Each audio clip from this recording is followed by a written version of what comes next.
환대와 인사로 이미 예배는 시작됩니다.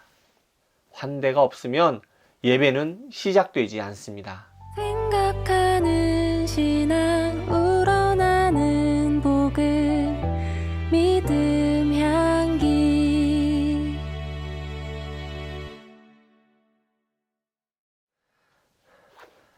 안녕하세요. 믿음 향기 이신영입니다. 오늘 또 와주셔서 정말로 감사드립니다.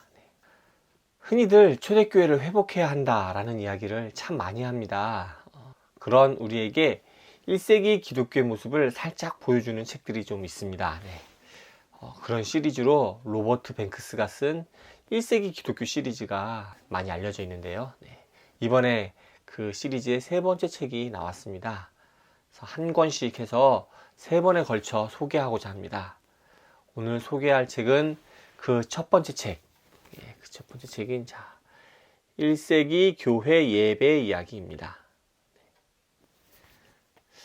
초대교회가 어떤 모습을 띠고 어떻게 예배를 드렸는지 궁금하다는 생각을 많이 하는 우리에게 1세기 초대교회 예배 모습에 대해 그 모습을 보여줍니다. 이 책은 푸블리우스라고 하는 사람이 화자가 되어서 1세기 초대교회의 예배 모임에 초대되고 그때 경험한 것을 그려냅니다. 로마에 있는 브리스길라와 아굴라의 집에서 이루어지는 모임은 우리가 이야기하는 예배의 초기 모습입니다. 맞이하고 손님에게 높은 자리를 권하고 또 빵을 나누고 또 다양한 주제로 서로 이야기를 나누고 또 잔을 나누며 환영하고 찬양하고 기도하고 위로하는 모습 속에서 현재 우리의 예배에 부족한 것이 무엇인지 한번 돌아보게 합니다. 이 책에서 묘사하는 예배의 모습은 너무 예전적이지도 않고 또 너무 딱딱하지도 않으며 폐쇄적이지도 않습니다. 자연스럽고 따스하며 편안한 모임으로 다가옵니다. 새로운 손님을 이렇게 높은 자리에 앉게 함으로써 가장 좋은 것을 내어주며 다양한 화제에 대해 가리지 않고 아주 자유롭게 토론합니다. 개인의 사정으로 인해서 늦는 사람에 대한 배려가 녹아 있으며 쉽게 결론을 내리기 힘든 문제에 있어서는 바울의 서신을 참고하기도 합니다. 예배 장소를 제공하는 브리스길라와 아굴라는 우리가 생각하는 목회자보다 훨씬 친밀하며 손님을 맞이하는 그러한 주인의 모습으로 그려집니다. 그러면서도 중요한 순간에 나서서 모임의 방향을 제시하는 인도자 역할을 충실히 감당합니다. 이런 예배 모습은 그 당시 다른 종교의 집회 모습과 완전히 다르게 그려집니다. 푸블리우스는 계속해서 자신이 상상했던 것과 다른 예배 모습에 당황합니다. 자연스럽고 편안한 모임으로서의 예배는 우리의 필요를 채워줍니다. 물론 이 예배 모습이 전형적인 모습은 아닐 것이라고 생각합니다. 매번 모임 때마다 노예 해방 이야기가 나오지는 않을 것이고요. 또 새로운 멤버가 가입하지는 않을 것입니다. 대신 다른 이슈들이 있을 수 있겠죠.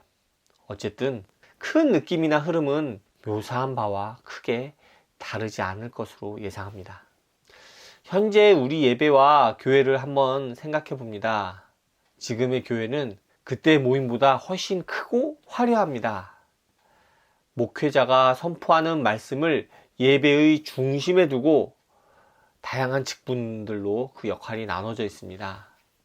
자신의 삶을 나눔으로써 관계를 세워가지만 또 사회적 문제 등 예민한 주제에 대해서 토론을 하기엔 너무 경직되어 있습니다. 새로운 사람들에 대해 많은 관심과 배려를 쏟지만 과연 그 새로운 분들이 이 책에서 보여주는 것처럼 편안하게 느낄지는 의문입니다. 그렇다고 초대교회의 모습을 그대로 가져오기도 사실 현실적으로 쉽지 않죠. 바쁘고 정신없이 돌아가는 현대사회 속에서 어떤 교회의 모습이 바람직할까? 어떤 예배의 모습을 바라며 나아가야 하는가 고민됩니다. 개인적으로 인상 깊었던 구절 중 하나는 브리스길라와 아굴라의 집에서 환대를 받고 인사를 나눈 후에 이제 예배가 시작하는 것일까 궁금해할 때 푸블리우스를 인도한 글레멘드의 한마디였습니다. 집으로 돌아오면서 실제로 예배는 시작되었지. 환대와 인사로 이미 예배는 시작됩니다. 환대가 없으면 예배는 시작되지 않습니다. 교회는 환대로 시작하는 공동체인 것이죠. 하지만 오늘날 한국교회는 진정한 환대가 있는지 생각해 봅니다.